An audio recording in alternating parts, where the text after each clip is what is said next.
زندگی مال سے بنے، اس لیے مال حاصل کیا جائے، اور مال حاصل ہونے کے بعد زندگی کے جو سامان ہیں جس کو زندگی کے سامان سمجھا جاتا ہے، مال حاصل کیا، مال سے کھانے کی چیزیں، پینے کی چیزیں، پہننے کی چیزیں، رہنے کے مکان، سواریاں، ان کو حاصل کیا، جتنی کسی کو مل گئی، یا جتنا کسی کا حوصلہ تھا، اتنا سا ملنے پر وہ خوش ہو گیا کہ ہماری زندگی بن گئی۔ کسی نے بہت دور جا کر کہا کہ میری زندگی بن گئی، یعنی قارون بن کر، کسی نے فرعون بن کر، کسی نے نمرود بن کر، کسی نے قوم شعیب کی سطح پر جا کے، کسی نے قوم سبا کی سطح پر جا کے، کسی نے قوم عاد و سمود کی سطح پر جا کے یہ کہا کہ ہماری زندگی شاندار بن گئی، اور کسی نے اس سے نیچے دوسرے تیسرے درجے پر جہاں پر بھی ہوا، شداد کی جنت نہیں بنی لیکن کچھ بن گیا اور سمجھے کہ کامیاب ہو گئے۔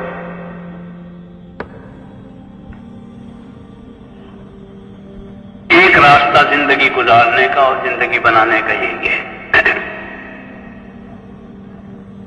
اس راستے پر یہی لوگ چلتے رہے ہیں جن کا میں نے ذکر کیا ہے، اور جو اس راستے پر اس یقین کے ساتھ چلیں گے،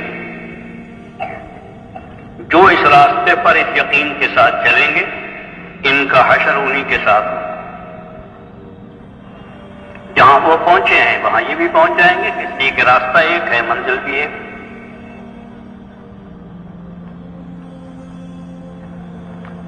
دوسرا راستہ ہے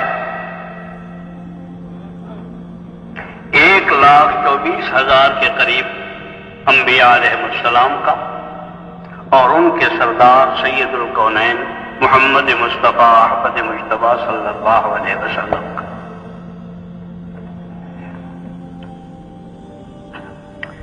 ان کا راستہ یہ ہے کہ زندگی مال سے اور کائنات کی چیزوں سے نہیں بنے گی، بلکہ زندگی ایمان اور اعمال صالحہ سے بنے گی۔ آدمی کی زندگی باہر کی چیزوں سے نہیں بنتی بلکہ اندر کی چیزوں سے بنتی ہے، اس کے اندر سے بنتی ہے، جس کو اللہ نے خود کفیل بنایا۔ ہر آدمی خود کفیل ہے۔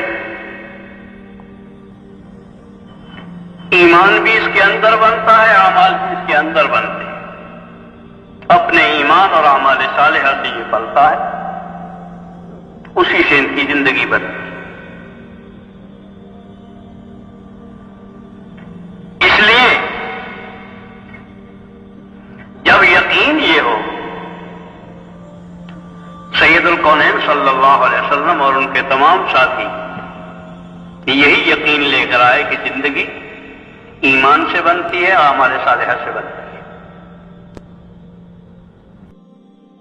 جو کچھ سنا گیا اللہ اس پر عمل کرنے والا اور آگے لوگوں تک پہنچانے والا بنائے۔ مزید اصلاحی بیانات کے لیے ہمارا یوٹیوب چینل ایمان و یقین کو سبسکرائب کریں۔